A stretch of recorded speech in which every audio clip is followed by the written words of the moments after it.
6 ಬಾರಿ ಸ್ಫೋಟದ ಸದ್ದು ಕೇಳಿಸಿದೆ ಅನ್ನುವಂತ ವರದಿ ಈಗ ಬರ್ತಾ ಇದೆ. ಜಮ್ಮುವಿನ ಕಟ್ರಾದಲ್ಲೂ ಕೂಡ ಮತ್ತೆ ಸ್ಫೋಟದ ಸದ್ದು ಕೇಳಿ ಬರ್ತಾ ಇದೆ. ಸತತವಾಗಿ ಪಾಕಿಸ್ತಾನ ಅಟ್ಯಾಕ್ ಅನ್ನು ಮಾಡ್ತಾ ಇದೆ. ಪಾಕಿಸ್ತಾನದಿಂದ ಕದನ ವಿರಾಮ ಉಲ್ಲಂಘನೆ ಆಗ್ತಾ ಇದೆ. ದೇಶದ ಪ್ರತಿಯೊಬ್ಬ ಪ್ರಜೆ ಕೂಡ ಕೇಳ್ತಾ ಇದ್ರೆ, ನನಗೆ ಗೊತ್ತಿರುವಂತವರು ಕೂಡ ಕೇಳ್ತಾ ಇದ್ದಾರೆ, ಯಾಕೆ ನಾವು ಉತ್ತರವನ್ನ ಕೊಡ್ತಾ ಇಲ್ವಾ, ಬರೀ ಆ ಕಡೆಯಿಂದನೇ ಬರ್ತಾ ಇದೆಯಲ್ಲ, ಈ ಕಡೆಯಿಂದ ಏನು ಹೋಗ್ತಾ ಇಲ್ವಾ ಅಂತ ಕೇಳ್ತಾ ಇದ್ದಾರೆ. 6 ಬಾರಿ ಈಗ ಸ್ಫೋಟದ ಸದ್ದು ಕೇಳಿಸಿದೆ ಅಂತ ಜಮ್ಮುವಿನ ಕಟ್ರಾದಲ್ಲಿ. ಕಟ್ರಾ ಅಂತಂದ್ರೆ ನಿಮಗೆ ಬಹಳಷ್ಟು ಜನಕ್ಕೆ ಗೊತ್ತಿರೋದಿಲ್ಲ. ವೈಷ್ಣೋದೇವಿಗೆ ಹೋಗಬೇಕು ಅಂತಂದ್ರೆ ಈ ಕಟ್ರಾಗೆ ಹೋಗಬೇಕು, ಅಲ್ಲಿಂದನೇ ಮುಂದೆ ವೈಷ್ಣೋದೇವಿಗೆ ಹೋಗುವಂಥ ಮಾರ್ಗ ಅದು. ನೀವು ಇಲ್ಲಿಂದ ಯಾವ್ದಾದ್ರು ರೈಲ್ವೇನಲ್ಲೂ ಹೋಗಬೇಕು ಅಂದ್ರೂ ಕೂಡ ಕಟ್ರಾಗೆ ಇಳಿಬೇಕು. ಕಟ್ರಾದಿಂದ ನಿಮಗೆ ಮುಂದೆ ಹೋಗೋಕ್ಕೆ ಜಾಗ ಸಿಗೋದು. ಸೊ ಈ ಜಾಗ ತುಂಬ ಹೆಚ್ಚಿನ ಜನಸಂದಣಿಯನ್ನು ಹೊಂದಿರುವಂಥ ಜಾಗ. ಕಟ್ರಾ ಅತ್ಯಂತ ಪ್ರವಾಸಿಗರನ್ನು ಹೊಂದಿರುವಂಥ ಜಾಗ. ವೈಷ್ಣೋದೇವಿಗೆ ಯಾರೆಲ್ಲ ಹೋಗ್ತಾರೋ ಅವರೆಲ್ಲ ಸ್ಟೇ ಆಗುವಂಥದ್ದು ಇದೇ ಕಟ್ರಾದಲ್ಲೇ.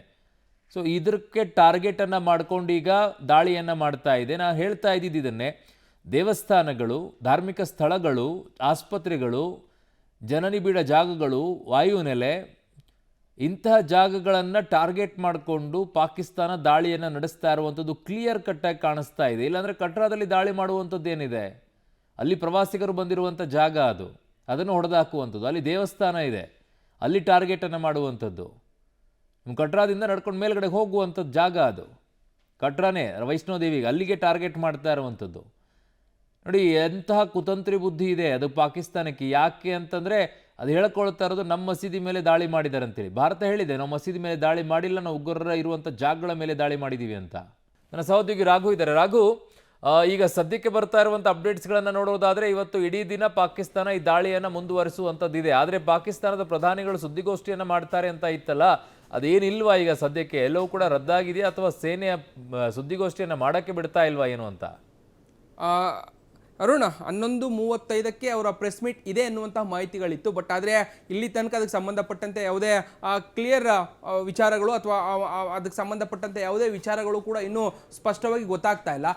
ಏನು ಬೇಕಾದರೂ ಆಗಿರಬಹುದು, ಅಲ್ಲಿನ ಸೇನೆ ಅವಕಾಶವನ್ನು ಕೊಟ್ಟಿರ್ಬೋದು, ಅವಕಾಶವನ್ನು ಕೊಡದೇ ಕೂಡ ಇರ್ಬೋದು. ಸಾಧ್ಯತೆ ಬಹಳ ದಟ್ಟವಾಗಿದೆ. ಯಾಕಂದರೆ ಆಂತರಿಕ ವಿಚಾರಗಳಾಗಿರುವಂಥ ಕಾರಣಕ್ಕಾಗಿ ಏಕಾಏಕಿ ನಮ್ಮ ವಿರುದ್ಧವೇ ತಿರುಗಿ ಬಿದ್ದರೆ ಎನ್ನುವಂಥ ಆತಂಕವೂ ಕೂಡ ಅಲ್ಲಿನ ಸೇನೆಗೆ ಇರ್ಬೋದು. ಸೊ ಆ ಕಾರಣಕ್ಕಾಗಿಯೂ ಕೂಡ ತಡೆದಿರುವಂಥ ಸಾಧ್ಯತೆ ಇದೆ. ಬಟ್ ಆದರೆ ಇವೆಲ್ಲವೂ ಕೂಡ ಹೊರತುಪಡಿಸಿ ನೋಡೋದಾದ್ರೆ ತನ್ನ ನೀಚ ಬುದ್ಧಿ, ನೀಚ ಕೃತ್ಯ ಏನಿತ್ತು ಅದನ್ನು ಯಾಕೋ ಪಾಕಿಸ್ತಾನ ನಿಲ್ಲಿಸುವ ಹಾಗೆ ಕಾಣ್ತಾ ಇಲ್ಲ.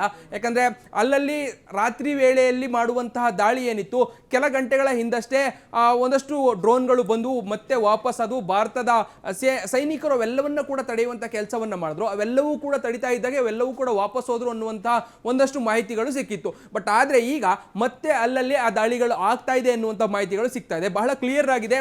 ಗಡಿಯಲ್ಲಿರುವಂತಹ ಅಂದರೆ ಪಾಕ್ ಜೊತೆ ಹಂಚಿಕೊಂಡಿರುವಂತಹ ಗಡಿ ಏನಿದೆ ಅದರ 4 ರಾಜ್ಯಗಳ ಪ್ರಮುಖ ನಗರಗಳ ಕಡೆ ಅವರು ಡ್ರೋನ್ಗಳ ದಾಳಿಯನ್ನು ಮಾಡ್ತಾ ಇದ್ದಾರೆ. ನಿನ್ನೆ ಮೊನ್ನೆಯೂ ಕೂಡ ಅದೇ ಕೆಲಸವನ್ನ ಮಾಡಿದ್ರು, ಇವತ್ತು ಮತ್ತೆ ಅದೇ ಕೆಲಸವನ್ನ ಮಾಡ್ತಾ ಇದ್ದಾರೆ. ಬಟ್ ಆದರೆ ನಿನ್ನೆ ಮೊನ್ನೆಗಿಂತ ಸ್ವಲ್ಪ ಕಡಿಮೆ ಡ್ರೋನ್ಗಳನ್ನು ಇವತ್ತು ಕಳಿಸುವಂತ ಕೆಲಸವನ್ನ ಮಾಡಿದ್ದಾರೆ. ಅವೆಲ್ಲವನ್ನ ಕೂಡ ಒಡೆದು ಉರುಳಿಸುವಂತ ಕೆಲಸಗಳಾಗಿದ್ರೂ ಕೂಡ ಪದೇ ಪದೇ ತನ್ನ ಬುದ್ಧಿ ಏನಿತ್ತು ಅದನ್ನು ತೋರಿಸುವಂತ ಕೆಲಸವನ್ನ ಮಾಡ್ತಾ ಇದ್ದಾರೆ.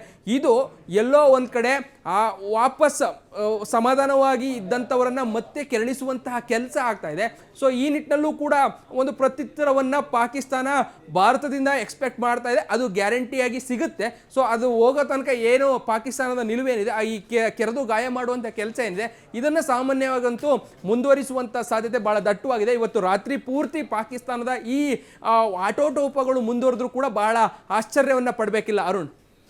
ಓಕೆ, ಹಾಗೆ ಸಂಪರ್ಕದಲ್ಲಿರಿ ರಾಘು. ವಾಪಸ್ ನಿಮ್ಮ ಹತ್ರ ಬರ್ತೀನಿ.